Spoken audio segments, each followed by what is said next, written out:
Hi friends, എല്ലാ കൂട്ടുകാർക്കും ഷിൽജി ബ്ലോഗ്സിൻ്റെ മറ്റൊരു വീഡിയോയിലേക്ക് സ്വാഗതം. ഞാൻ ഇന്ന് വെറൈറ്റി ആയിട്ട് മീൻമുട്ട കൊണ്ടുള്ള ഒരു തോരനാണ് ഉണ്ടാക്കുന്നത്. അതിന് വേണ്ടിയിട്ട് എടുത്തിരിക്കുന്ന 1/2 kg വറ്റമീൻ്റെ മുട്ടയാണ്. ഇനി നമുക്ക് ഈ മുട്ടയൊന്ന് ക്ലീൻ ചെയ്തെടുക്കണം. അതിന് വേണ്ടിയിട്ട് ചെറിയ കഷ്ണങ്ങളാക്കി മുറിച്ചെടുത്തിട്ടുണ്ട്. ഇത് നല്ല കഴുകി വാരി വെള്ളം കളഞ്ഞെടുത്ത് മാറ്റി വയ്ക്കണം. അപ്പോഴത്തേക്ക് ഇതിന് ബാക്കിയുള്ള ചേരുവകളൊക്കെ എടുക്കാം. പിന്നെ കൂട്ടുകാരെല്ലാം എൻ്റെ വീഡിയോ ആദ്യമായിട്ട് കാണുവാണെങ്കിൽ എൻ്റെ ചാനലൊന്ന് സബ്സ്ക്രൈബ് ചെയ്യാൻ മറക്കരുത്. കൂട്ടുകാർക്കൊക്കെ ഒന്ന് ഷെയർ ചെയ്യാനും മറക്കരുത് കേട്ടോ. അതെ, നമ്മൾ മീൻ മുട്ട എടുക്കുമ്പോഴത്തേക്ക് പ്രത്യേകം ശ്രദ്ധിക്കേണ്ടത് എന്താണെന്നോ, ചില മീനുകളുടെയൊക്കെ മുട്ടയ്ക്ക് കയ്പുണ്ടാവുകയെ. അത് നോക്കിയിട്ട് വേണം നമ്മൾ കറി വെക്കാൻ എടുക്കേണ്ടത്. ഇത് നല്ലതാണ് വറ്റയുടെ. ഇത് ചെറിയ കഷ്ണങ്ങളാക്കി കഴുകി വൃത്തിയാക്കി മാറ്റി വെച്ചിട്ടുണ്ട്. ഒരു മുറി തേങ്ങ ചിരവി എടുത്തിട്ടുണ്ട്. പിന്നെ കുഞ്ഞുള്ളി കൂടുതൽ എടുത്തിട്ടുണ്ട് കേട്ടോ, ചെറിയ ഉള്ളിക്കാണ് ടേസ്റ്റ്. 1 സ്പൂൺ കുരുമുളകും എടുത്തിട്ടുണ്ട്. പിന്നെ കറിവേപ്പിലയും 1/4 ടീസ്പൂൺ മഞ്ഞൾപ്പൊടിയും ആവശ്യത്തിന് പച്ചമുളകും. കാന്താരി വേണ്ടതാണ് ഏറ്റവും നല്ലത് കേട്ടോ.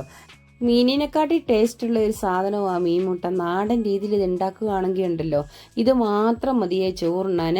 ഇനി ഇതൊന്ന് ചതച്ച് മാറ്റി വയ്ക്കാം. അപ്പോഴത്തേക്ക് നമ്മുടെ മീൻമുട്ട കഴുകിയത് ഒരു ചട്ടിയിലേക്ക് ഇടാം. ചട്ടിയിൽ തന്നെ വേണം ഇത് ഉണ്ടാക്കാൻ. ഇനി അരപ്പും ഇതിലേക്കിട്ട് നല്ലോണം മിക്സ് ചെയ്ത് കൊടുക്കാവേ. പനഞ്ഞിൽ പല രീതിയിൽ തോരൻ വെക്കാം കേട്ടോ. തേങ്ങ ചേർക്കാതെയും വെക്കാം. അത് നമ്മൾ സവോളയൊക്കെ നന്നായിട്ട് എണ്ണയ്ക്കകത്തൊന്ന് വഴറ്റിയെടുത്ത് വെച്ചാൽ മതി. അങ്ങനെ വേഗത്തിൽ ഉണ്ടാക്കിയെടുക്കാം. പക്ഷേ ടേസ്റ്റ് ഇങ്ങനെ ഉണ്ടാക്കുന്ന പനഞ്ഞിൽ തോരനാണ്. ഇനി ഈ അരപ്പതിലേക്കിട്ട് നല്ലോണം ഒന്ന് കൈകൊണ്ട് തന്നെ മിക്സ് ചെയ്ത് കൊടുക്കുവാണെങ്കിൽ ഏറ്റവും നല്ലത് അതാണ്.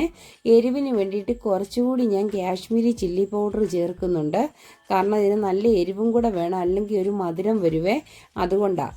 ഇനിയിപ്പം ഇതെല്ലാം കൂടെ ഇളക്കി കൊടുത്തതിന് ശേഷം ഈ നമ്മുടെ അരപ്പിൻ്റെ വെള്ളമില്ലേ, അത് ഒഴിച്ചു കൊടുത്തിട്ട് സിം മൂടിയിട്ട് വേവിച്ചെടുക്കണം.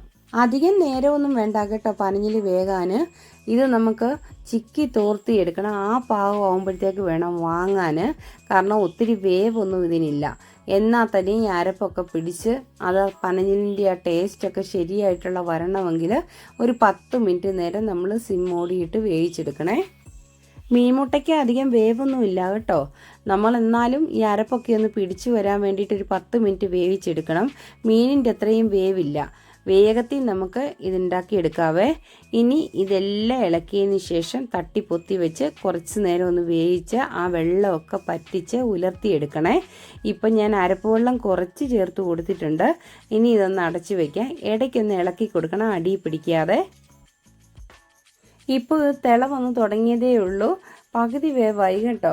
ഇനി ഇതുപോലെ തന്നെ വീണ്ടും മൂടി വെച്ചിട്ട് നല്ല ഇടയ്ക്കിടയ്ക്ക് ഇളക്കി കൊടുത്ത് ഒട്ടും വെള്ളമില്ലാതെ നല്ല തോർത്തിയെടുക്കണം. ആ പാകം ആകുമ്പോഴത്തേക്ക് നല്ലൊരു ടേസ്റ്റാണ് കേട്ടോ. മീൻമുട്ടയെ അരപ്പി കിടന്നൊന്ന് വറ്റി വരണം, എന്നാൽ മാത്രമേ ഉള്ളൂ അതിന് ടേസ്റ്റ് ഉണ്ടാവുള്ളൂ. കാരണം മീനിൻ്റെ പനഞ്ഞിലിൽ തന്നെ നല്ലോണം വെള്ളമുണ്ട്. ആ വെള്ളം മൊത്തം പോയി ഡ്രൈ ആയി കിട്ടണം. എന്നാൽ നല്ല ടേസ്റ്റാണ് കേട്ടോ. എല്ലാവരും ഇതുപോലെ മീൻമുട്ടയൊക്കെ കിട്ടുമ്പോൾ ഒന്ന് ഉണ്ടാക്കി നോക്കണേ. മത്തിയുടെ ആണെങ്കിലും ഇങ്ങനെ ഉണ്ടാക്കിയെടുത്താൽ നല്ല ടേസ്റ്റാണ്. ഇത്രയ്ക്കും രുചിയുള്ള ഒരു തോരൻ ഉണ്ടെങ്കിൽ ഉണ്ടല്ലോ, സൈഡായിട്ട് വേറെ കറികളൊന്നും വേണ്ട. നമ്മൾ ചോറിന് മാത്രമല്ല, കപ്പയ്ക്ക് ഭയങ്കര രുചിയായി ഇതുമായിട്ട് കൂട്ടി കഴിക്കാനേ. ഉണക്കപ്പയാണെങ്കിൽ പറയുകയും വേണ്ട.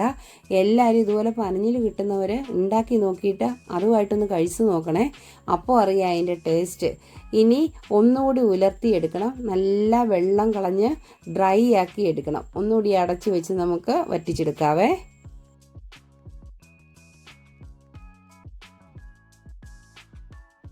തിരക്കുള്ള ആൾക്കാരൊക്കെ ആണെങ്കിൽ ഇങ്ങനെ ബുദ്ധിമുട്ടുകയൊന്നും വേണ്ട. അവർ ചെറിയ ചെറിയ കഷ്ണങ്ങളാക്കി കുരുമുളക് പൊടിയും മുളക് പൊടിയും മഞ്ഞൾപ്പൊടിയും ഉപ്പും ചേർത്ത് നല്ലോണം പുരട്ടി വെക്കണേ. ഒരു 10 മിനിറ്റ് വെച്ചതിന് ശേഷം എണ്ണയെ ഡയറക്റ്റ് പൊരിച്ചെടുത്താലും നല്ല ടേസ്റ്റാണ്. എങ്ങനെയാണേലും പനഞ്ഞിൽ വെച്ച് കഴിഞ്ഞാണ്ടല്ലോ ഒന്നിനൊന്നിനും മെച്ചവാ. അങ്ങനെ വേണേലും നിങ്ങൾക്ക് ട്രൈ ചെയ്ത് നോക്കാവേ. പനഞ്ഞിലിപ്പോൾ വെന്ത് നല്ല പാകമായി വന്നിട്ടുണ്ട്. അതിൻ്റെ വെള്ളമെല്ലാം വറ്റി.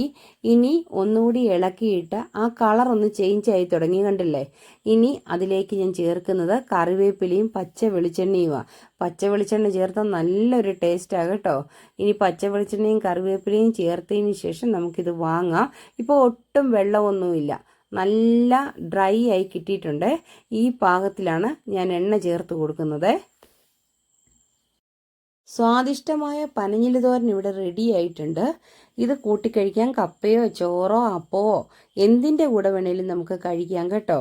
എന്തിനും നല്ലൊരു സൈഡ് ഡിഷായി കറിയ്. ഇത് പറ്റുന്നവരെല്ലാം ഉണ്ടാക്കി നോക്കണേ, എന്നിട്ട് അഭിപ്രായങ്ങളൊക്കെ അറിയിക്കണേ. എൻ്റെ ചാനലിൽ ഇതുപോലെയുള്ള ഒരുപാട് റെസിപ്പികൾ വേഗത്തിൽ ഉണ്ടാക്കാൻ പറ്റുന്ന അപ്ലോഡ് ചെയ്തിട്ടുണ്ട്. സമയം കിട്ടുമ്പോൾ നിങ്ങളൊക്കെ ഒന്ന് പോയി കണ്ട് സപ്പോർട്ട് ചെയ്യണം കേട്ടോ. നമുക്കിത് ഈസി ആയിട്ട് ഉണ്ടാക്കുന്ന റെസിപ്പികളൊക്കെയാണ്.